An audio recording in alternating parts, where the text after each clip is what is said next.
আলাইহি ওয়াসাল্লাম যেই গাধার পিঠে চড়তেন, নবী পাকের ইন্তেকালের পরে ওই গাধা নিজে নিজে কূপের মধ্যে পড়া নিজের জীবন দিয়ে দিছে।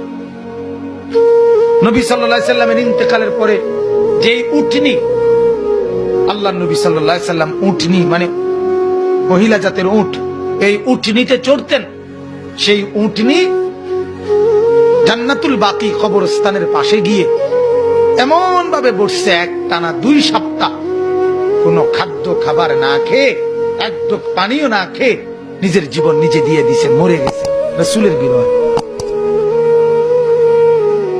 হযরতে আব্দুল্লাহ ইবনে যায়েদ ইবনে আব্দে রব্বিহি নবীজির একজন সাহাবী। সর্বপ্রথম